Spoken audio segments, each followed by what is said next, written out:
Welcome to YSM news channel. శరణం గురుదేవ అభయం ఇయ్యక రావా, ఆదుకునే వరదుడువు నీవే సాయినాథ అంటూ భక్తులు తమ మొరలను వినిపించుకునే ఆశ్రిత వరదుడు షిరిడి సాయిబాబా. ఆధ్యాత్మిక మానస సరోవరంలో విహరించే యోగి రాజహంస షిరిడి సాయిబాబా. బాబా గురు చరణాలు, శ్రీ చరణాలు, ఆభరణాలు ఆశ్రయించిన అందరికీ అభయానందాలు చేకూరుతాయి, సమస్త దోషాలు తొలగుతాయి. అందుకే బాబా భక్తి ఓ ఉద్యమ స్ఫూర్తిగా కొనసాగుతుంది. ఆ సన్నిధానంలో ఎన్నో ఆలయాలు ఆవిష్కరణ అవుతున్నాయి. ఈ శ్రీ శ్రీ శ్రీ షిరిడి సాయి మందిరం కాకినాడ జిల్లా కాకినాడ అర్బన్ మండలం సామర్లకోట వేళ్లు రోడ్డు రావి చెట్టు కింద వెలిసిన శ్రీ షిరిడి సాయిబాబా మందిరం. వైఎస్ఎం న్యూస్ ఛానల్ నూతనంగా ప్రారంభం చేస్తున్న దైవ దర్శనం అనే కార్యక్రమంలో భాగంగా మా వైఎస్ఎం న్యూస్ ఛానల్ ప్రతినిధి లోవరాజు షిరిడి సాయిబాబా మందిరం ధర్మకర్త అనకాపల్లి సింహాద్రి అప్పలరాజు వారితో లైవ్ లో ఆలయ విశేషాలు తెలియజేస్తున్నారు. అందరికీ నమస్తే. ముందుగా వైఎస్ఎం న్యూస్ ఛానల్ స్వాగతం. నేను మీ లోవరాజు. దైవ దర్శనాలు అనే నూతన కార్యక్రమానికి శ్రీకారం చుడుతూ నేడు నమామేశ్వరం సద్గురు సాయినాథ్ సాక్షాత్తు భూమిపై నడియాడే ఈశ్వరులుగా సాయి ప్రణతులు అందుకుంటున్నాడు. బౌద్ధికంగా సాయి అదృశ్యమైనను సాయి అంతర్వాహిని ప్రజలకు జ్ఞానదీప్తులను ప్రచోదింపజేస్తుంది. ప్రతి ఇంట సాయి దైవభక్తి ఇలవేలుపుగా కొనసాగుతూ ఉంది. మరి నేటి కార్యక్రమంలో భాగంగా కాకినాడ జిల్లా కాకినాడ అర్బన్ మండలం సామర్లకోట వెళ్లే రోడ్డు ఇంద్రపాలెం లాగుల వద్ద రామచెట్టు కింద వేయించేసినటువంటి శ్రీ షిరిడి సాయినాథ దేవస్థానం మందిరంలోకి రావడం జరిగింది.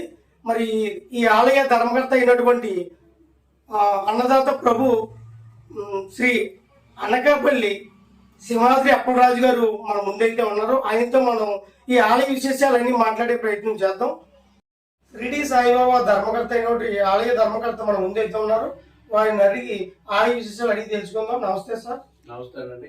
రాజాదిరాజ యోగిరాజ పరబ్రహ్మ శ్రీ సచ్చిదానంద సమర్థ సద్గురు సాయినాథ్ మహారాజ్ కి జై. ఈ ఆలయం 2009లో నిర్మించడం జరిగిందండి. మా తండ్రి గారు అయినటువంటి అంకాపల్లి ఈశ్వరరావు గారికి బాబా గారి కళ్ళ దర్శనం ఇచ్చి బాబా గారు ఆలయం నిర్మించమని చెప్పడం జరిగింది. బాబా గారు ఆలయం నిర్మించిన తర్వాత ఇక్కడ దీపదూప నైవేద్యాలతో కార్యక్రమం జరుగుతున్నది. భక్తులకు కోరిన కోరికలు తీర్చే ఈ షిరిడి సాయిబాబా వారు అందరినీ కూడా ఆకర్షితులై వారి కోరిన కోరికలు తీర్చడం జరుగుతుంది. మరి ఇక్కడ అన్న సమారాధన పేరే వచ్చింది, దానికి కారణాలు తెలియజేయగలరు? 2009లో ఆలయం నిర్మించిన తర్వాత ప్రతి గురువారం కూడా ఒక 50 మంది భక్తులకు అన్న సమారాధన కార్యక్రమం చేయడం జరుగుతున్నది. అలాగే క్రమేపీ కోరిన కోరికలు తీర్చడం వల్ల షిరిడి సాయిబాబా వారి ఆలయం వద్ద క్రమేపీ భక్తులు పెరగడం, ఆ భక్తులకి ఈ రోజుకి ప్రతి గురువారం కూడా 1000 మంది భక్తులకు పైగా అన్న సమారాధన అన్నప్రసాదం బాబావారి అన్నప్రసాదం అందించడం జరుగుతున్నది. భక్తులు ఇచ్చిన సహాయ సహకారాలతో అలాగే ఆలయ ధర్మకర్త అయినటువంటి మా తండ్రి గారు ఇచ్చిన ఆర్థిక సహాయంతో ప్రతి గురువారం కూడా 1000 మందికి పైగా భక్తులకు అన్న సమారాధన అన్నదాన కార్యక్రమం జరుగుతుంది. ఇక్కడ బాబా గారి మందిరంలో ఓ పక్క విఘ్నేశ్వరుడు, మరో పక్క దత్తాత్రేయ స్వామి వారు ఉన్నారు. మరి వాటి కోసం తెలియజేయగలరు? ప్రతి దేవాలయంలో కూడా ప్రథమ పూజలు అందుకునేది విఘ్నేశ్వర స్వామి వారండి.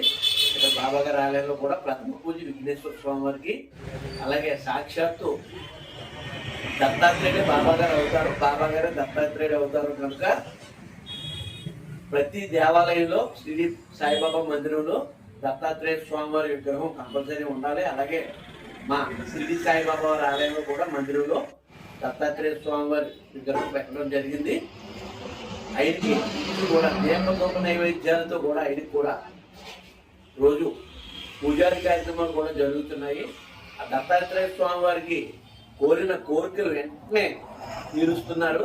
చాలా మంది భక్తులు ఉద్యోగం లేని వారికి ఉద్యోగాలు, సంతానం లేని వారికి సంతానం, అలాగే వివాహం కాని వారికి వివాహాలు కూడా ఎంతో మందికి ఈ ఆలయాన్ని దర్శించుకున్న వారికి జరిగినాయి.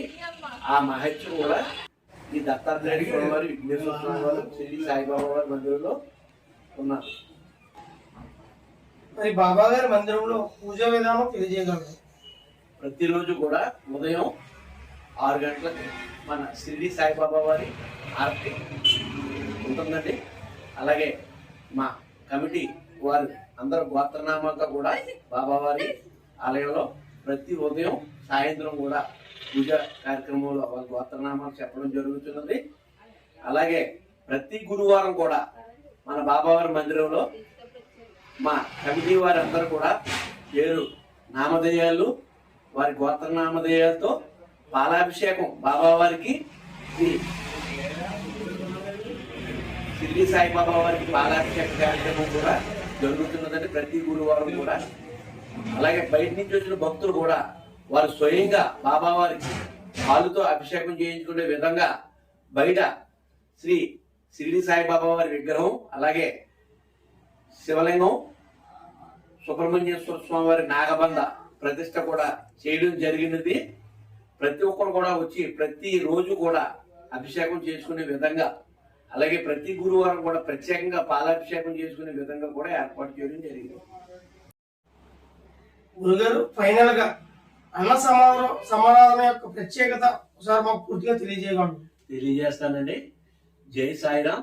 ఇక్కడ మనస్ఫూర్తిగా ప్రతి గురువారం మధ్యాహ్నం వచ్చి ఎవరైతే బాబా గారి సన్నిధిలో 10 మందికి అన్నం పెడతారో వారు ఏది కోరుకున్నా సరే బాబా గారు వెంటనే తీరుస్తున్నారండి. అదైతే 100% వాస్తవం. ఇక్కడ ఒక మనిషికి మీరు భోజనం పెట్టాలంటే షిరిడి సాయిబాబా అన్నదాన సమాజం ట్రస్ట్ కి ఒక 50 రూపాయలు చొప్పుని ఒక మనిషికి భోజనానికి 50 రూపాయలు చొప్పున కట్టి, అలాగే మీరు 5 మందికి కానీ 11 మందికి కానీ 20 మందికి కానీ అలాగా మీరు ఎంతమందికి అయితే పెట్టాలనుకుంటున్నారో అంతమందికి కూడా ఆ రోజు గురువారం నాడు వచ్చి మీరు మనస్ఫూర్తిగా వడ్డిస్తే మీరు అనుకున్న కోరికలు అన్ని కూడా బాబా గారు కంపల్సరీ నెరవేరుస్తున్నారు. అలాగే పిల్లలకు ఉద్యోగాలు, వివాహాలు, పుత్ర సంతానం, అలాగే ఇంట్లో ఏమైనా ఆర్థిక లావాదేవీలు ఏమైనా ఉన్నా సరే బాబా గారి సన్నిధిలో వెంటనే పరిష్కారం మాత్రం అవుతున్నాయండి. ఇలాగ ప్రతి ఒక్కరు కూడా వచ్చి ఇక్కడ 10 మందికి అన్నం పెట్టాలని ఈ అన్నదాన సమాజం స్థాపించడం జరిగింది. అఖిలాండ కోటి బ్రహ్మాండ నాయక రాజాధిరాజ యోగిరాజ పద్బ్రహ్మ శ్రీ సచ్చిదానంద సమర్థ సద్గురు సాయినాథ్ మహారాజ్ కి జై. మరి దైవ దర్శనాలు కార్యక్రమంలో ఈ వారం శ్రీ షిరిడి సాయిబాబా వారు పూర్తిగా తెలుసుకోవడం జరిగింది. మరి వచ్చే వారం మరో దేవాలయంతో మేము ముందుంటాం. సెలవు.